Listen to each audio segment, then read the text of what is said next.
So I've been thinking about Barry. I don't know what to do about him yet. I mean, I'm not gonna keep him around, that's for sure. Al? Al! Ugh, little parasite. Your best friend. Really? That's the best you can do.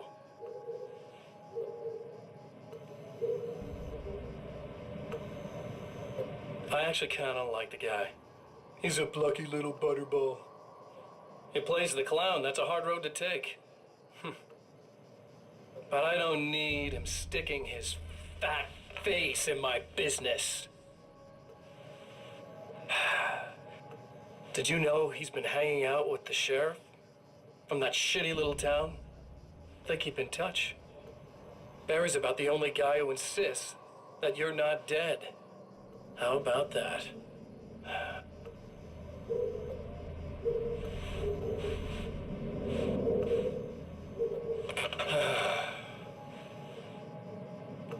I might keep him alive for a while. Just to see him go to pieces when I fire his ass. Yeah. Yeah.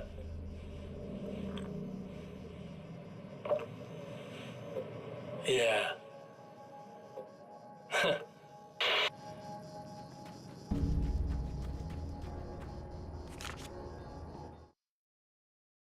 Emma wasn't sure exactly when the man arrived at the motel, but from what she could tell, the party started almost immediately. It was infectious, spreading from one room to another. He was mercurial, almost as if he was flickering through the scene, telling a joke here, throwing an insult there, oozing sex and violence and excitement. She had never seen someone like this before. He looked at her and smiled, and she felt her heart flutter a little.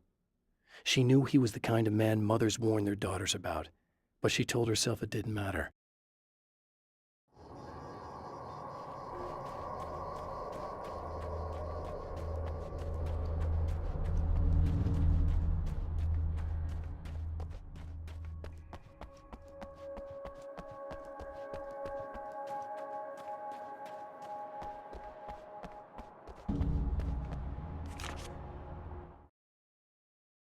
I have seen the darkness twist flesh into new shapes before, but encountering these giants is an extremely disturbing experience.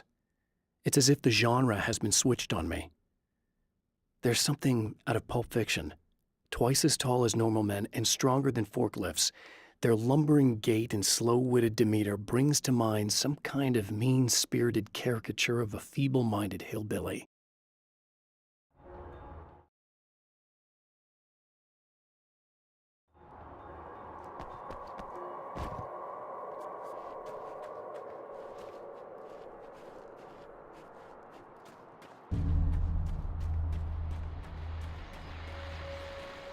Well, art lovers, are you feeling neglected? You shouldn't.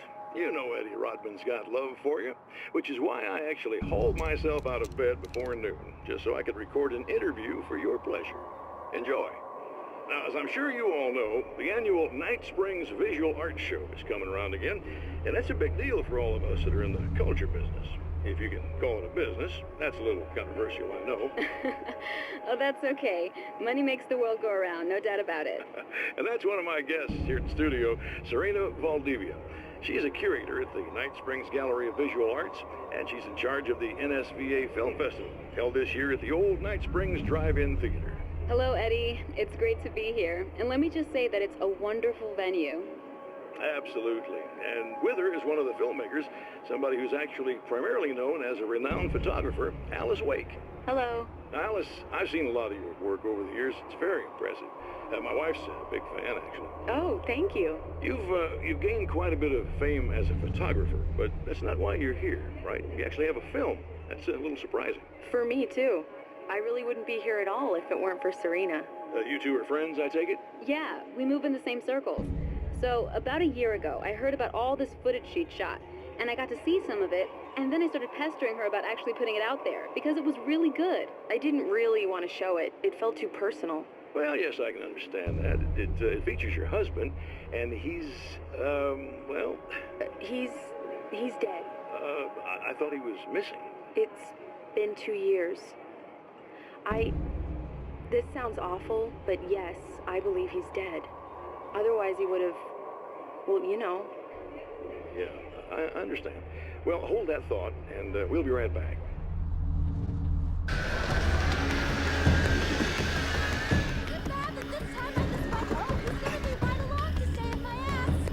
Not as long as I show up, I guess.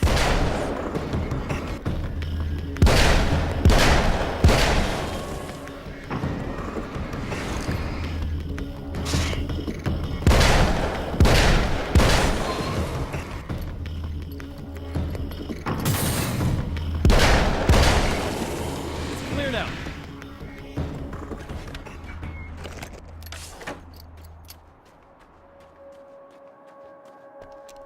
Yeah, thanks for saving me again. I'd hate to die before I'm scheduled to be murdered. I guess I have you to thank for setting everything up at the oil derrick. Yeah, well, I figured that if we were going to go over this again, we might as well try to be smart about it, huh? I appreciate it. You took a big chance doing that. Are you okay? What do you think? I've died twice. I remember everything pretty clearly now. You said I was gonna be okay. I don't know what happened. Well, it's not your fault. I think one of those, what did you call them? The takers? I think they did something to the power and they got me that way. I'm sorry. But I got the keys from the dead guy in that room. And I'm not handing them over until you do something about this. I'm sick of getting killed. Fair enough. You seem calmer now. I tried freaking out. It didn't do much good for me. I guess you get used to the craziest stuff. Good for you. Plus, I figured I'd take the edge off, you know? Mm-hmm. Those herbal supplements are pretty good, huh? Oh, yeah. I wanted to try to explain things to you now since you're calmer, but maybe this isn't the best time after all. Oh, shit, yeah. Better not get all metaphysical on me now. Seriously, I'm like 2 sentences away from thinking how we could all be like atoms on God's skin or something. Or figments of somebody's imagination? Wow. I'm just gonna try to chill out and not think about that or getting murdered or anything, if you're cool with that. Gotcha.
Okay. I really don't think they can get to the power now. Thank you. That's a relief. Here's the keys that you needed. Thank you. Hey, I have to tell you, at the diner, I went there with him. The guy who looks like you, okay? I know I said that I didn't. Yeah, I figured. Want to talk about what happened at the diner? There was this guy from the observatory, and he just attacked the poor dude, smashed his face into the tabletop a bunch of times. It was horrible. I didn't know that he was gonna do that. I swear. And I just ran. I just left him there. I didn't even try to help. There was nothing you could have done. It's not your fault.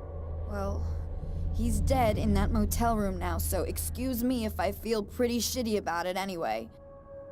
You shouldn't blame yourself. I just didn't want to get involved. I have this tendency to just drop everything and run.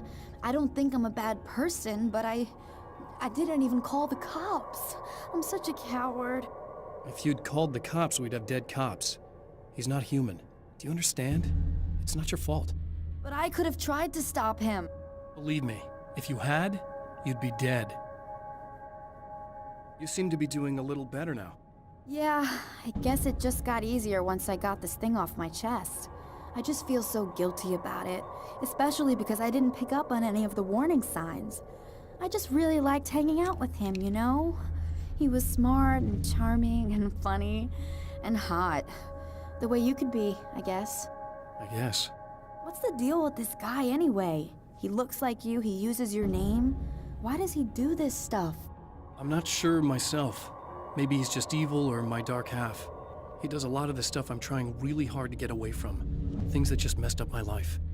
I guess all those murders don't help either. Yeah, I could do without the murders and the end of the world. Listen, I need to get going. Yeah, go. I think I'm good now. I hope. Good luck. If it all goes well, maybe this is the last time we meet like this. God, wouldn't that be great? Just keep those lights on, okay?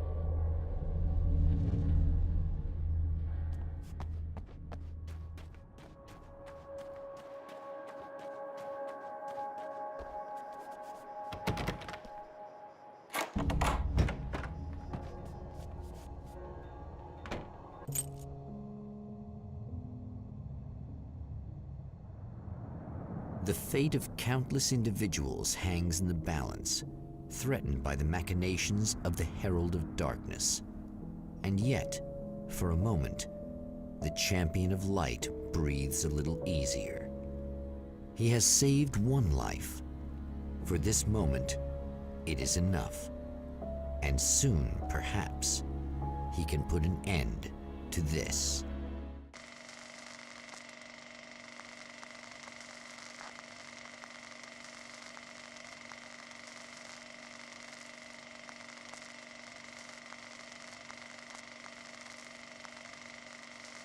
Returning to the observatory for what he hopes is the final time, the man feels anticipation and dread in equal measure. Soon, he knows, he will have what he needs.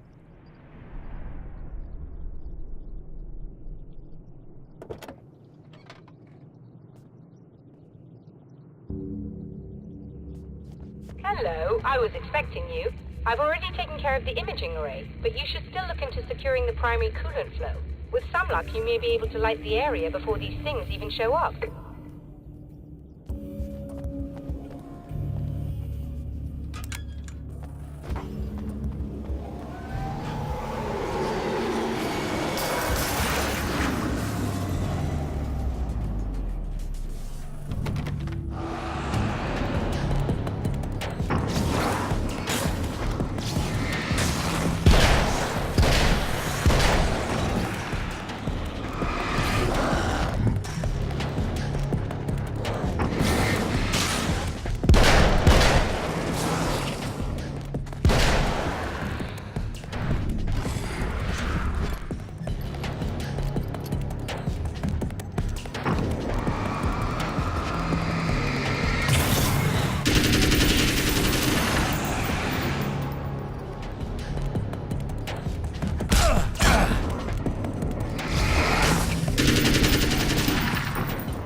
Very good. I believe we're ready to look into the sky.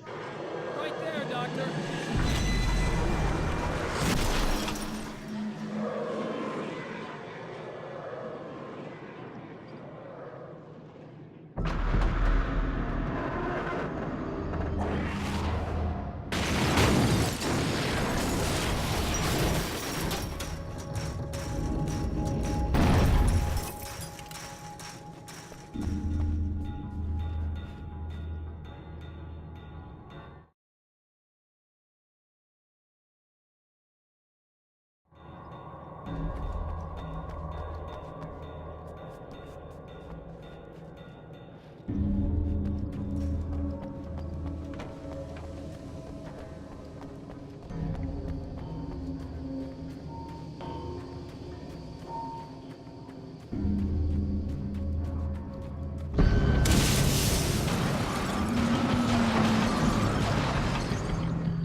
The film noir poster reminded me of Alex Casey, the detective's cool exterior never cracking even with the gun pointed in his face. In the back room, all the lights had been turned off, except for the lone spotlight which illuminated the bright red fire extinguisher on the wall.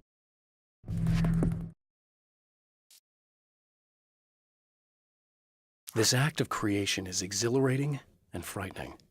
Subtext and symbols loom eager to take effect. Causality and consequence become domino chains that stretch into infinity. The more fundamental the change, the more unpredictable the variables become. Reality is too complex to control completely. Ordinary questions become meaningless. Who created who? What is really real? Everything is as real as everything else. You learn to let go of the things you can't control and go with the flow, or go insane.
The man before Dr. Meadows was handsome and slick.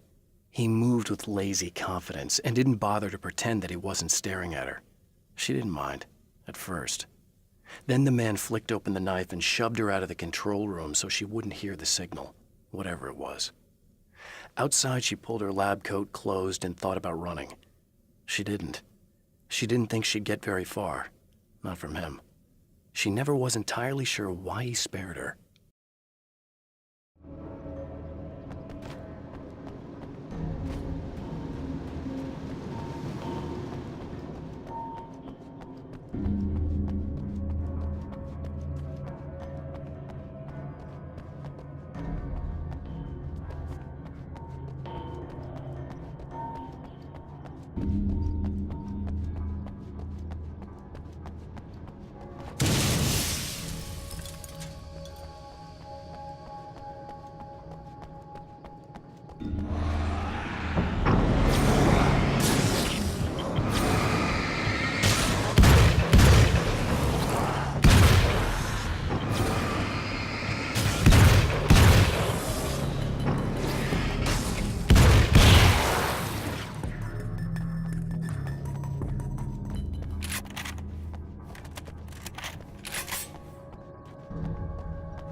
The darkness rose from the depths of Cauldron Lake and took Alice. It needed words. It needed me to write its way into our world. She was leverage, a hostage. I complied, but with a twist. I put in a loophole that gave me a chance to fight back. I was hunted by shadowy enemies, but I faced the darkness. I fought it with light. I drove it back. I saved Alice, but it came with a cost. I was trapped in the dark place below Cauldron Lake.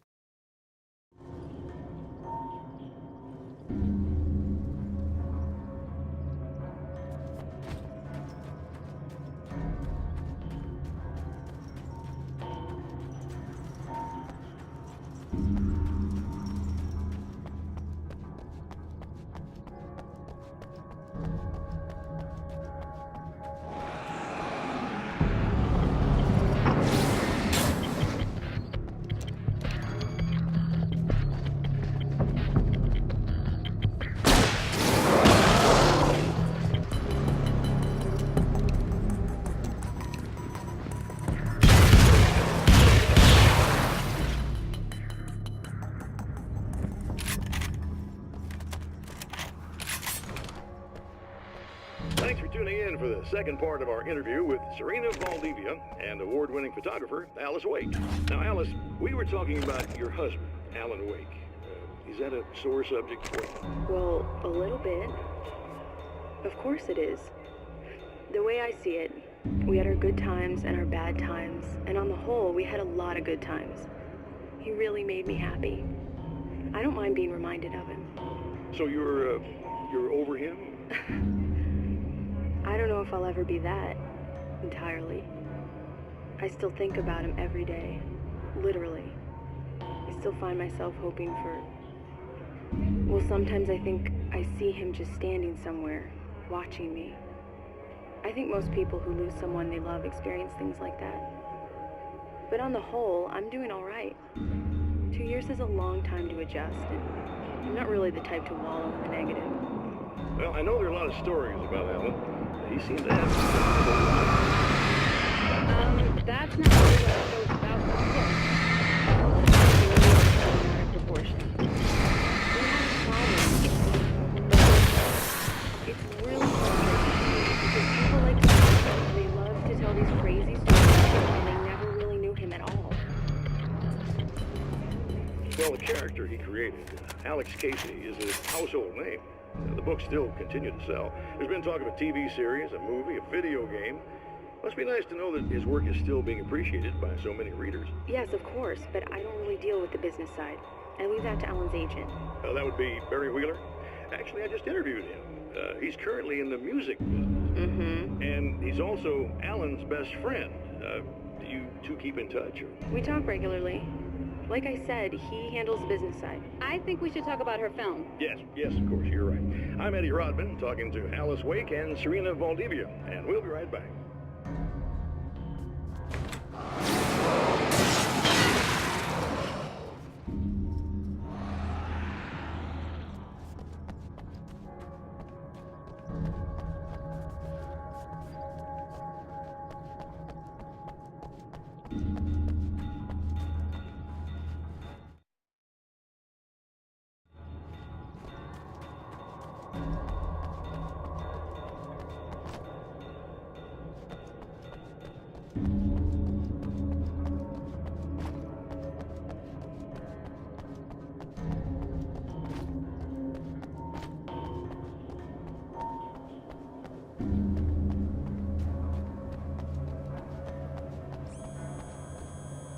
Come on in.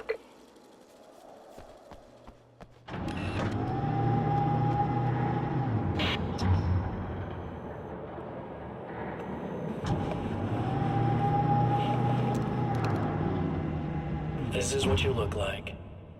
Does that bother you? I bet it does. I'm not just wearing your face, you know. It goes a lot deeper than that. There's a lot of you and me. All the best parts. At first, I was just an idea. But they kept telling all those stories about you. You already had that rep. And then you disappeared mysteriously. And then, the stories about bad, crazy Alan Wake came true. And here I am. That's the best part, isn't it? When that happens, you can always count on Cauldron Lake.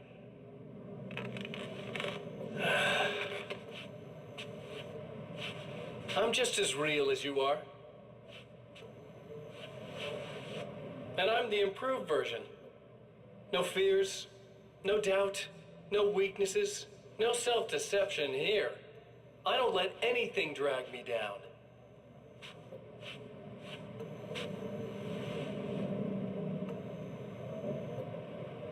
I know you like I know myself. I know it bothers you that I'm like this, that I use your name, crawl my way into your life. But I only do it because I'm better at being you than you ever were.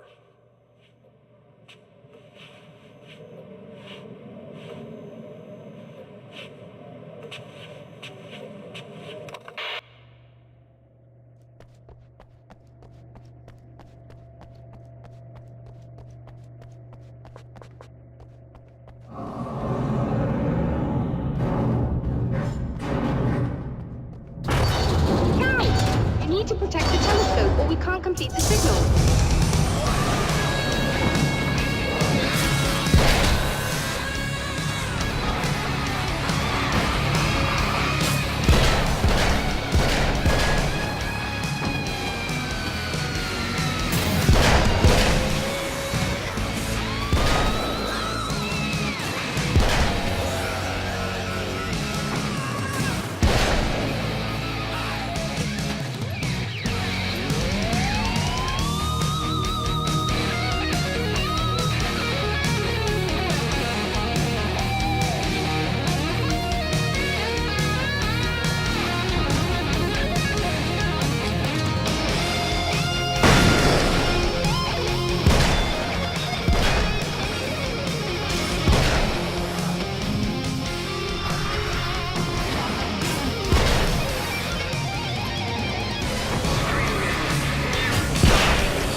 But I wish these things would stop blatantly violating the laws of physics in my observatory. That's just rude. Are you all right? I'll live. I'm glad. I'll send the lift down to you. I remember our previous encounters very clearly now, but technically, if this really is a loop in time, we've never met before. I don't know why our awareness persists, but it's bloody fascinating.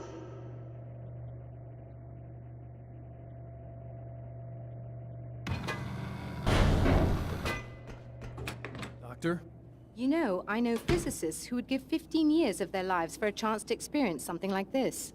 I'd imagine that being stalked by horrible axe murderers would curb their enthusiasm a little. Clearly you've never met hardcore physicists. I'm glad you're in such good spirits, but Signal! Yes, it's completed. finally.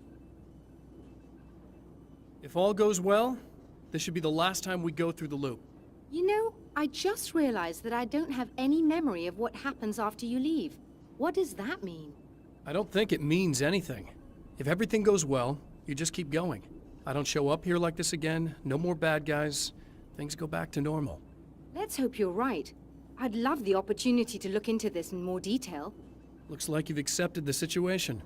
I'm a pragmatist. If this is a delusion, at least my first psychotic episode is anything but boring. Really, Mr. Wake, at the end of the day, I'm a scientist. I love mysteries. I love not knowing. Whatever else this might be, it's absolutely fascinating. I wonder how far this reaches. Is everybody in the world experiencing this? Who knows? I think reality's probably pretty fragile right now. Doctor, I can see you're very enthusiastic about this. I'd appreciate a bit of discretion. Are you suggesting that we should suppress this? No, you can do what you like, but I want you to leave me out of it. But surely, with the things you know, the things you've experienced, you can replicate any of these results. We could... Let me be blunt. If you drag me into this, I'll deny everything. I'll lie like my life depended on it. And writers are damn good liars. Word of advice. This is things man was not meant to know territory. You get into this, chances are you'll open up a door into a world of hurt. Believe me, I know. I see.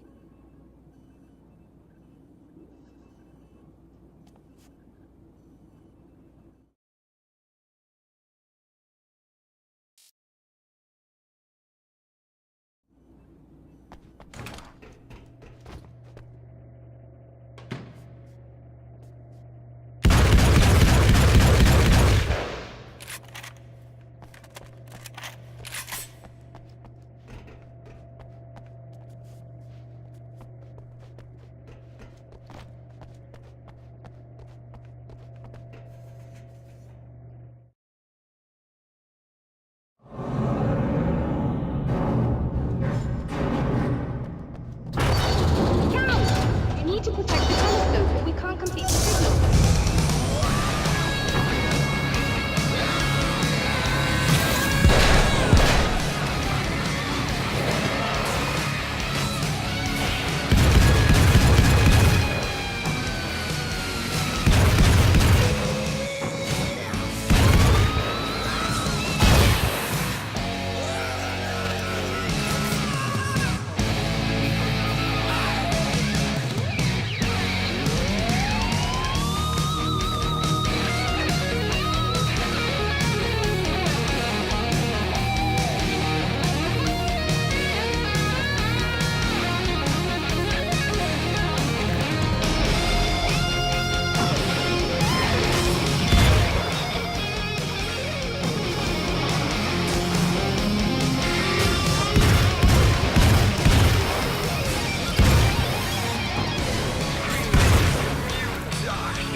Violating the laws of physics in my observatory.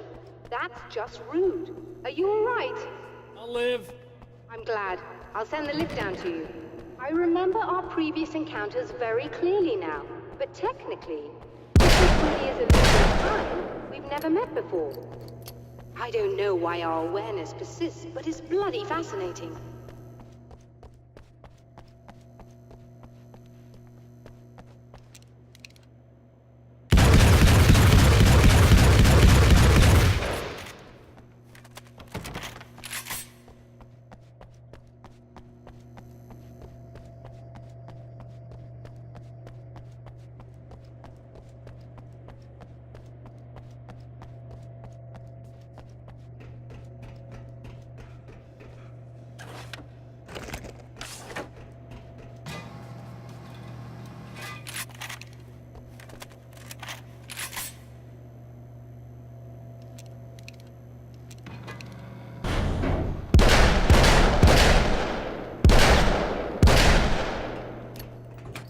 Doctor?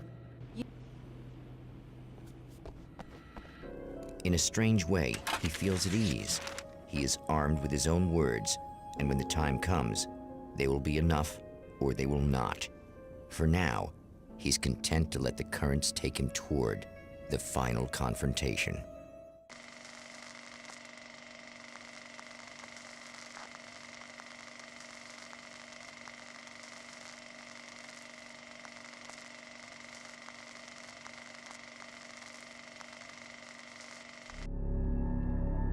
Once more, we return to the drive-in. If he's aware of the absurdity of arming oneself with a few sentences and standing against a power that can pierce time itself, he doesn't show it. The man has his share of weaknesses, perhaps more, but cowardice is not among them.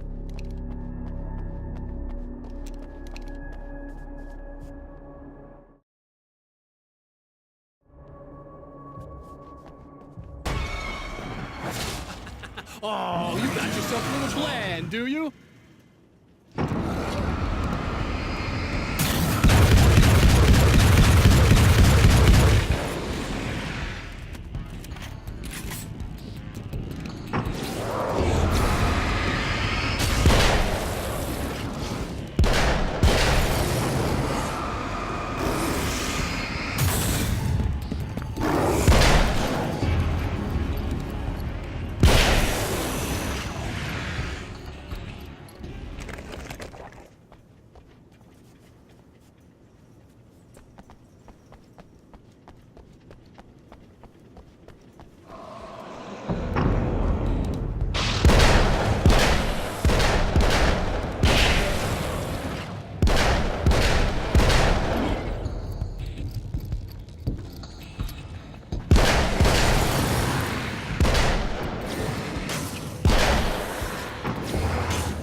never getting out of this, Wake. Never!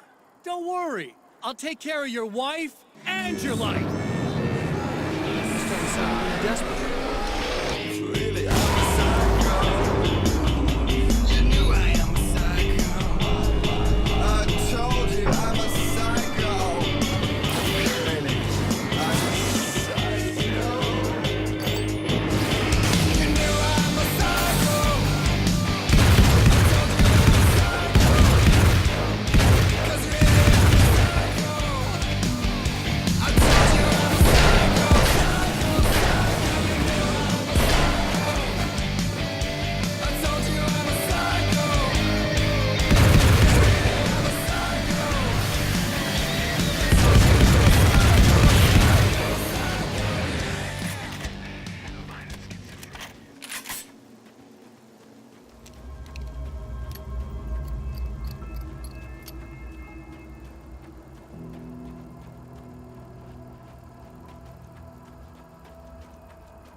But I'll send you right back to the beginning.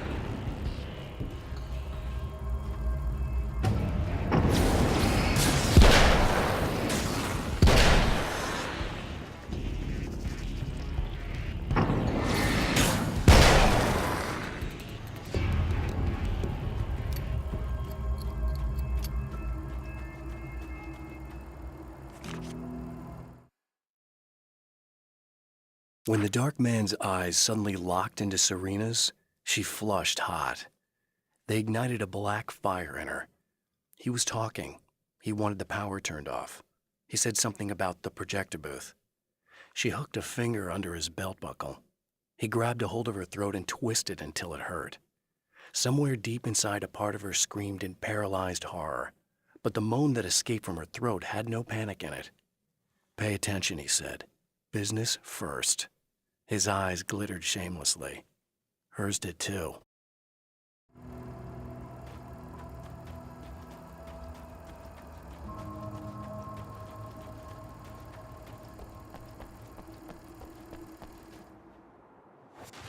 What? You think whatever it is you're gonna do is gonna make a difference? This'll end up just like before!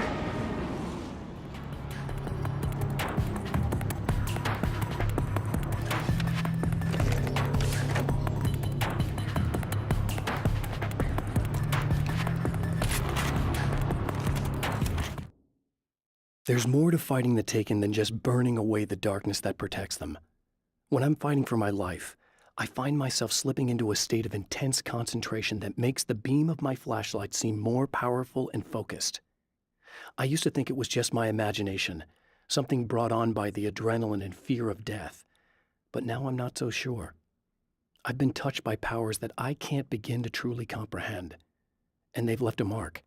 I'm starting to think this might be a part of it. I've been around for a while now, you know? While you've been indisposed, stuck in the darkness, I've been busy. I operate in the shadows, not always literally, you understand? I'm a little more resilient than those I've taken, but I do my best work in the dark.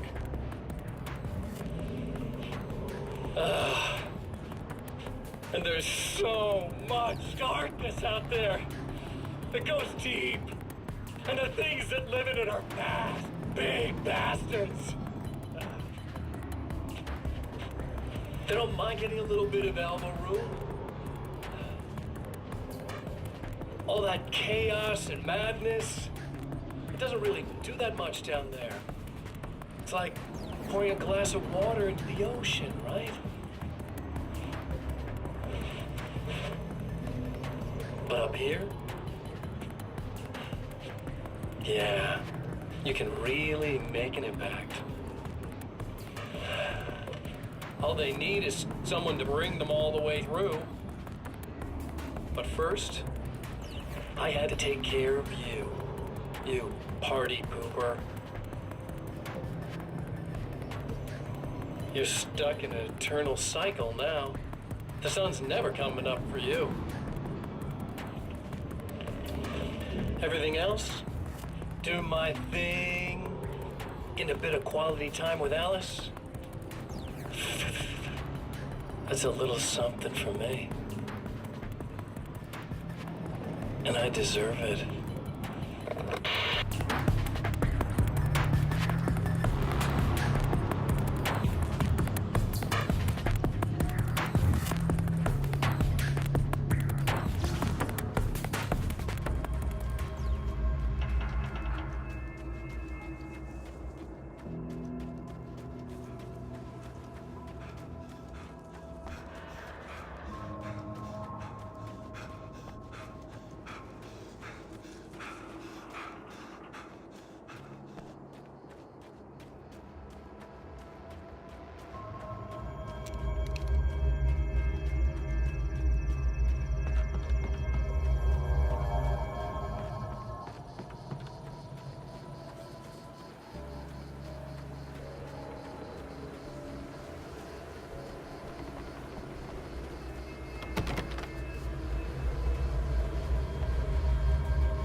I held the film canister in my hands.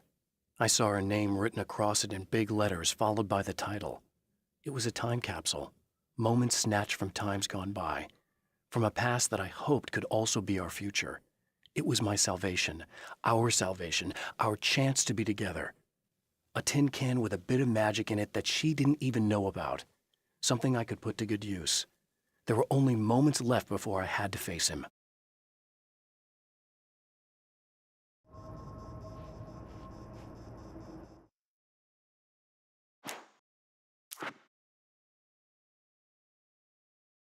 I'd found her film from the pile of containers in the back. I'd threaded it into the projector. I swallowed hard, staring at the screen, hearing her voice, the sunrise I remembered so well only moments away. And then Mr. was there, nailed by the projector's beam, caught in his own trap. He shouted at me, first in confusion, then rage. And then the sun came up and things started to burn.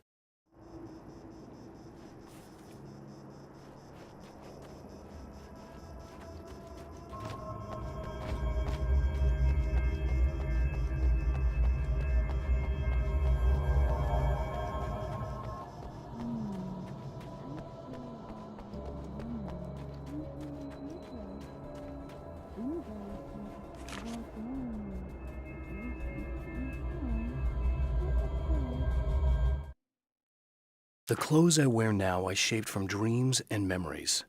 It's an old outfit, originally from the 90s. The last time I wore it was when I was still writing and Alice and I took a vacation in the desert before our troubles began. The night before, we'd been at a party, and I had dressed to the nines.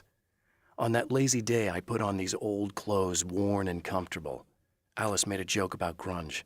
I felt a little embarrassed, but I stuck with them. We were very happy.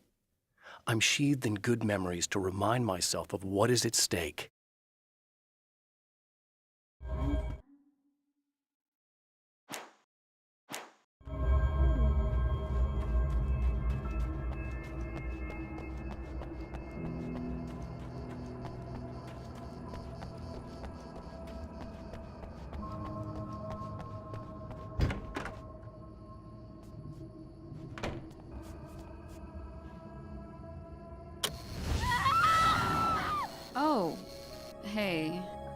hoping I can put an end to this now.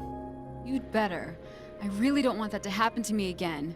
It's like somebody vomited in my brain, like a sleazy movie that keeps looping in my head. I'll stop this, I swear. You know the part that's really screwed up? If you mess it up, it'll just keep happening forever, right? I don't think I can deal with that. Don't think about that. I don't think of anything but. Hey, afterwards, when all this is done, look me up. This thing, I can probably help you deal with it.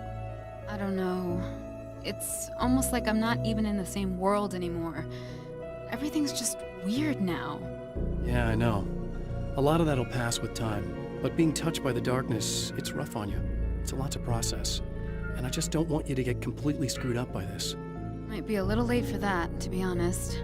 Yeah, well, there's degrees. At least you're not at a point where you go around picking fights with people over not changing their light bulbs often enough. What? Never mind. All I'm saying is, you're not alone with this. And anyway, you're friends with Alice, so, you know, any friend of hers. Thank you.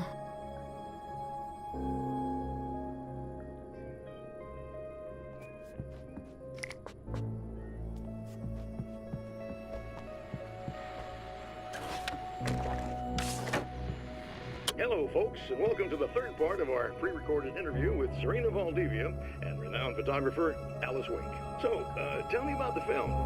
It's called Sunrise, and it really wasn't something I ever thought of as an actual film. It was just footage, things I saw and happened to shoot. It's not a medium I'm very much at home with. You shouldn't put yourself down. You've got a great eye. Maybe, but experience is another thing. Because you're primarily a still photographer. Yes, exactly. So I'm really used to thinking of the world in terms of snapshots. I frame something and try to pick the right moment, and then reveal that moment to people. Moving images are a different story. I'm still learning a lot about it, to be honest. So, this is a new thing for you? Or maybe I'm just a slow learner. But showing it like this is definitely a new step for me. It's a little weird taking something this intimate and showing it to everybody. Not that the material itself is somehow shocking. It's just that those were private moments. But that's why it works, because it feels genuine. It's not so much a story as it is a sort of an echo, showing us how you saw your husband at the time. It's not really about the sunrise itself or Alan watching it. It's about you two together. I suppose. It's funny, looking at it now, especially now that it's been edited like that. It takes on a life of its own, almost. It's a kind of a fantasy. Well, there's nothing wrong with that. No, you're right. I'm glad you talked me into it.